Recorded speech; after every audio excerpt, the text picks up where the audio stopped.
Hey everyone, Garrett here. Today I'll be going over how to shoot a compound bow, and this is one that I've been avoiding for quite a while because it's really a good way to get hammered online. So there's so many different opinions and people get really passionate if you shoot different than the way that they shoot.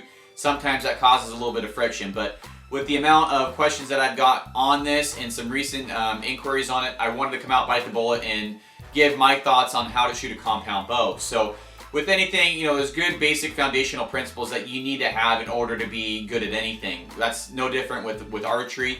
You need to have good basics in order to build a good foundation to shooting good with the bow. And so I'm going to relate that to being on a track. So if foundational principles are a track, there's multiple lanes along that track. Through running that track, you're basically going to find out which lane's best for you. That's choosing this release over that release, anchoring this way versus that way, or whatever you do, having this bow versus that bow. You need to run your lane and just shoot a lot and figure out what lane is best for you. So I'm going to talk about the lane that I run in. This may be a little bit different for you. I take these small little nuggets and tips and tricks from all these shooters and videos that I see, and then I apply it to myself. If it works, I keep it. If it doesn't, I throw it away. You may throw this whole video away. That's okay. You shoot different than I do, but I guarantee you that we're going to have some foundational principles that we're both building upon, and that's what this video is about. So basically, I want to start with the absolute basics, and so I'm basically going to start with the release end of it.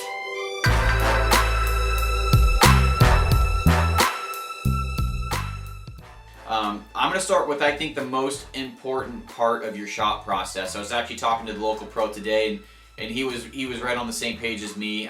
He even added a few things and expanded on a few things I'll share with you in this video. But we both agree that absolutely 100% the most important part of your shot process is your release. Why do I shoot this release over this release? Or why do I shoot this wrist strap over this wrist strap more preferably? This is a brand new one, and this is a brand new wrist strap. I don't think this release has hardly ever been shot. But the reason I moved away from these leather wrist strap kind of styles is that I shoot a lot, and they eventually wear out. The little pin here that goes into the adjustment holes, eventually those are going to get bigger.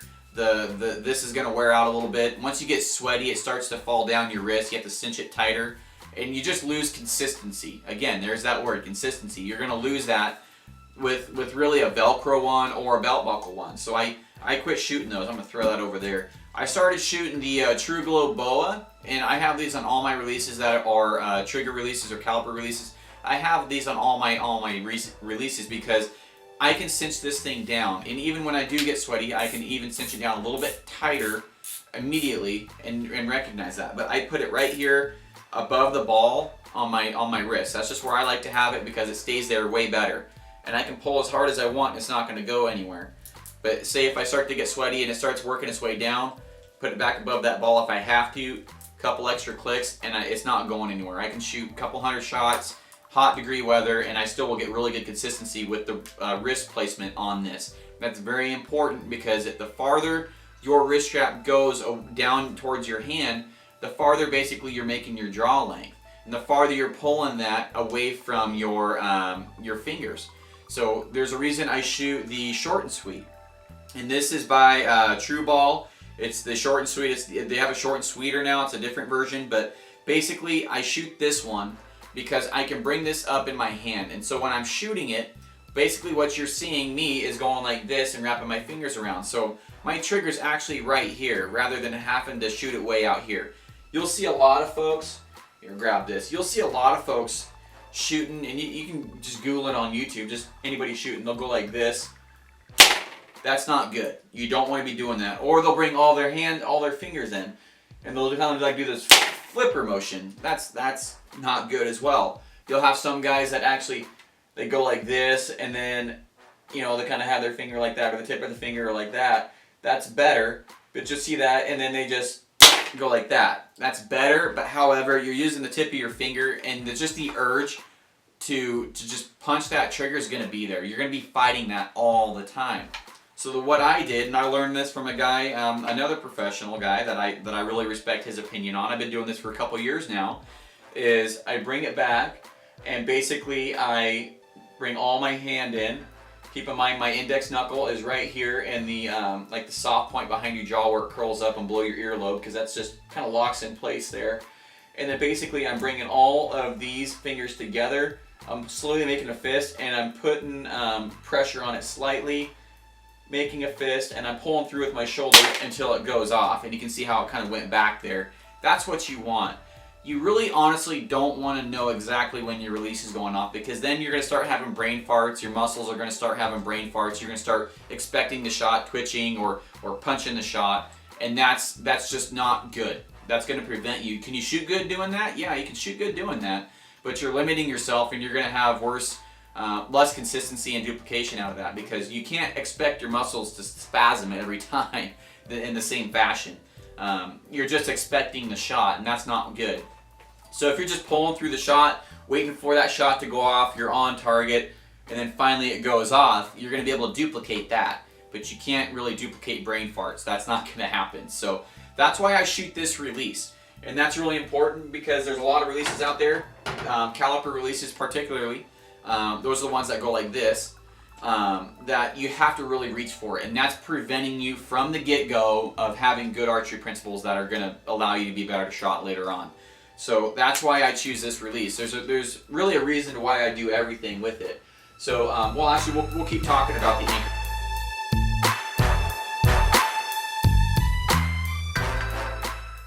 So you just heard me talk about having your index finger in your earlobe right here.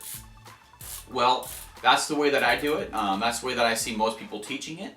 And there's a good reason for that. Is because when you have this knuckle right here behind your jaw, it's hard for it to go forward, and it's just really easy to find that spot every time. It's easy to duplicate.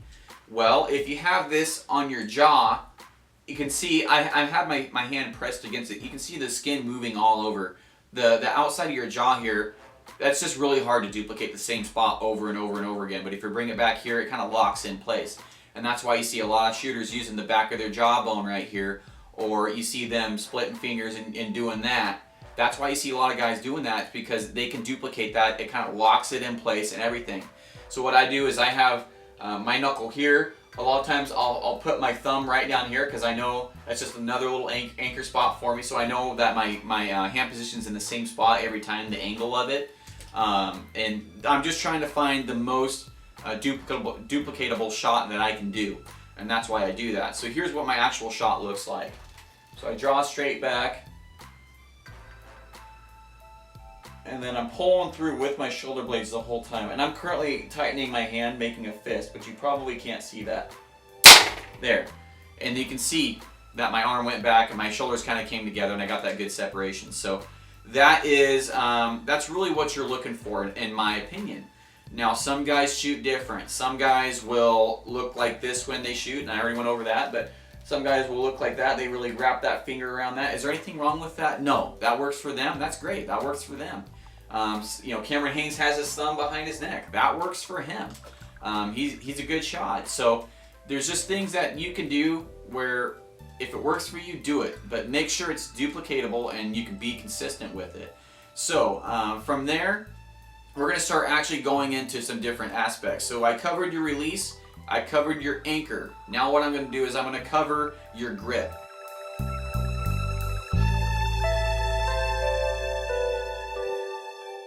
So when you're basically have your arms down at your side, your hands are probably facing kind of like when I have my arms down at my side, the back of my hand's facing that way. So if you bring your hands straight up, your knuckles are probably going to be at like a 45. Your thumb's going to be pointing towards like 1:30 or 2 o'clock. Okay, that's really important because that's basically going to be the natural point of where your hand's going to be on the bow. So your knuckles should be angled down. Okay, and if you notice, if I bring my hand up, it's like that. My knuckles are pretty much 45. Now they're 45. My thumb is like that, and that's really honestly how I shoot right there. Now, why do we do that? Well, if you go onto your hand, the palm of your hand, okay, and you start going like this, and you start working your hand, you can feel all those tendons and tendons in there and stuff, and that's just all things that can move during your shot. But if you move it onto the meat part of your thumb down here, towards the palm, right here, basically you're putting all the bow right here, and you're getting it away from all those tendons that can move your bow around, that can torque your bow.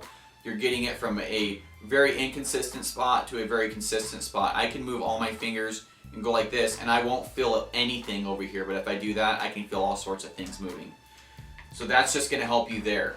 Now with your grip, you're gonna see me, here's how I shoot all the time. You're gonna see me doing this. You're gonna see me getting my grip set before I even pull back the bow, okay?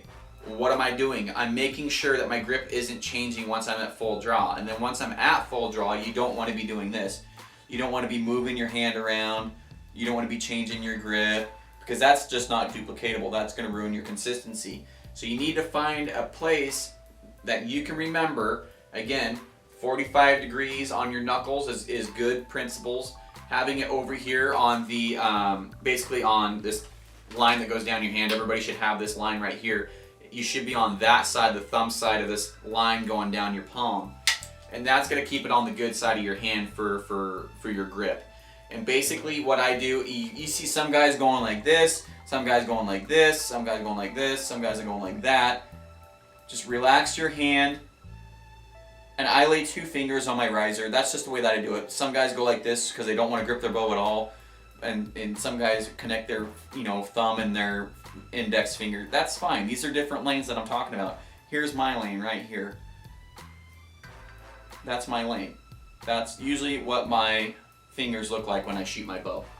So again, multiple lanes. Choose what one works for you, but that's your grip.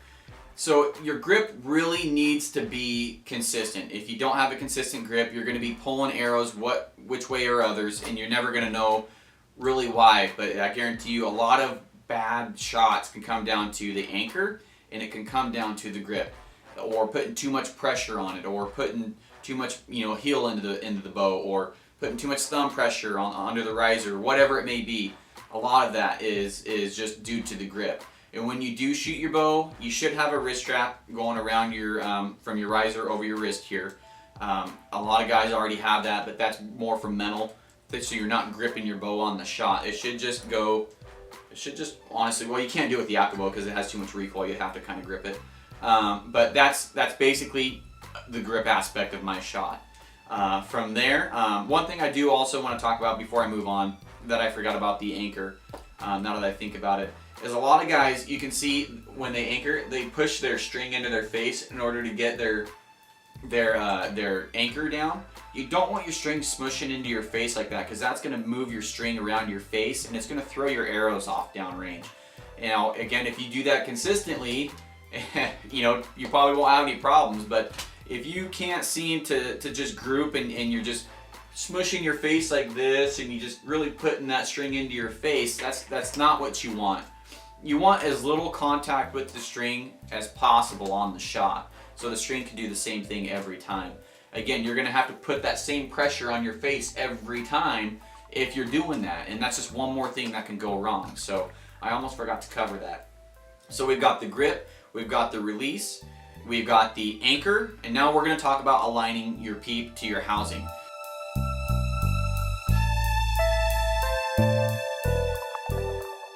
Why is it important to align the peep to the housing? Well, with this new MRT system, it's very important, but let me go over this new MRT system. It's because if you have a certain peep, you can now change the diameter of your housing to match the peep. You don't technically have to change the peep to match the housing. It just makes it that much more easier to set up your stuff.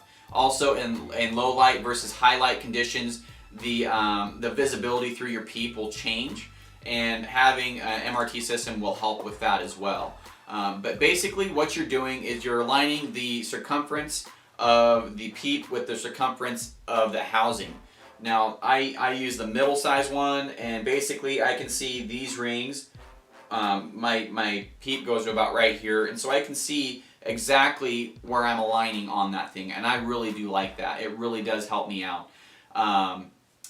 But with that, you know that you're shooting the same, you're looking through the bow the same way every time. So basically the best way I can describe that is if you're looking through a scope, if you're a rifle shooter and you're looking through a scope and you see the black part because you're not lined up in the scope the whole way, then you see the black part over here, and then you move down here and it goes like that, and then when you look through the scope perfectly, there you got the full vision. That's basically what you're doing, but you're not getting any black part of that. You're costing yourself. The pins are going to look different, and then you're going to move the bow farther to compensate for not looking through the bow correctly, and it's going to pull your shots, and you're not going to have any consistency out of that.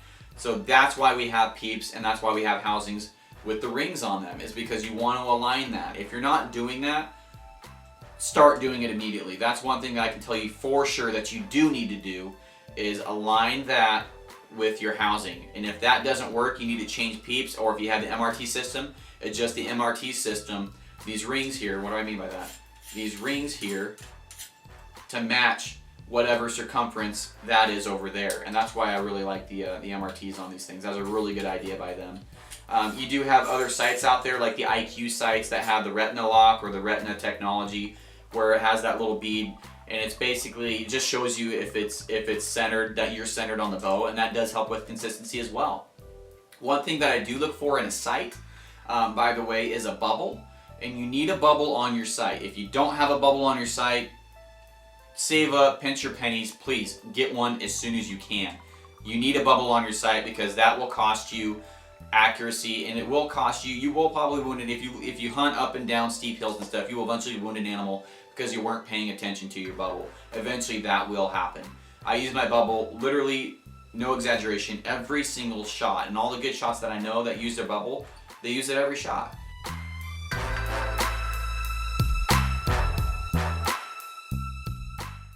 Alright guys, now to go over the last part of the shot process, the fifth final step. The one that you should probably focus on the least, but the strong majority focuses on this the most. So when I'm actually shooting my bow, I'm not focused as much on the pin as I am the bullseye. That pin is moving, the bullseye isn't. So if I focus on the bullseye and I have that pin pretty much on the bullseye is doing this, but I know that my pin's just dancing around that bullseye or really close to being on target, I'm on target most of the time. So I'm okay with that release going off at any time during that. Most people do this. They're going like this, they're going like this, it's going to get close to the center of the bullseye, and bam, they shoot. That's target panic, that's punching the trigger, that's flyby shooting, whatever you want to call that.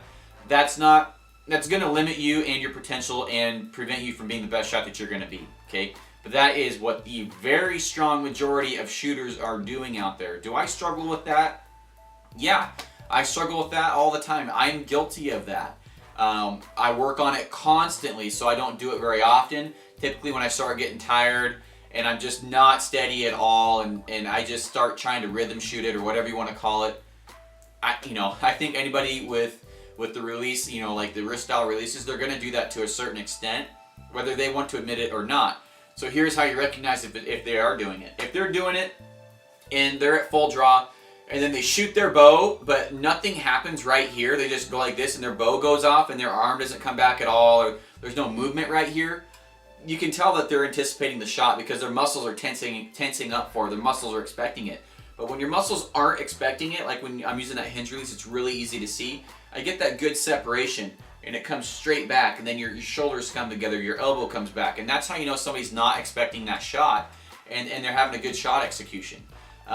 So what you got to be okay with is just shooting your bow, getting better strength, getting better consistency, and becoming steadier, adding stabilizers to your bow, whatever it may be. There's a lot of solutions to steady this down, but you have to be okay with that pin floating around the bullseye and then just squeezing that shot off, because if you are punching it, you're gonna limit your success as far as being an accurate archer. So that is the video today, guys. I really hope that you guys got a lot out of it. I know it's a little bit long-winded. I did get a request to do a longer video and to do a video on how to shoot a bow. I didn't even have to take you out to the range. So some final tips. If you're trying to get better, you're by yourself, video yourself in slow-mo with your phone. Work on stuff. I will come out with a video I've already have a long time ago as a selective shot process. It's something that I was doing a long time ago that I still do. Just focusing on certain aspects of your shot. And basically just really break it down, focus on certain things. Don't try to eat the whole thing at once. Just spoonfuls at once, and just really focus on it in small doses. And eventually it's all going to come together for you. But if you have any questions on anything that I covered here today, you can get a hold of me, message me, get on Facebook, my Instagram, Garrett M. Weaver on Instagram. Go to the Addicted to Bow Hunting Facebook page. I'm on there as well. You can message me directly on here on YouTube, and I'll be happy to answer questions. If I need to come up with a follow-up video for this, or actually go out to the range so you guys can see me doing it, there's tons of videos of me shooting, and you can really break down my process on there and see what I'm doing good and what I'm doing bad. But like the video. If you liked it, give me a thumbs up. If you didn't, give me a thumbs down, but you have to leave me a suggestion. That's my only requirement there. And then always, if you want to see more, please subscribe. I'd love to have you. If you think it would benefit you in your life and in your journey into shooting a bow and bow hunting, subscribe. I'd love to have you. Hit that little bell icon as well so you know you get updates when I do post something so you don't miss anything. So as always, guys, thanks for watching. I'll see you on the next one. Bye.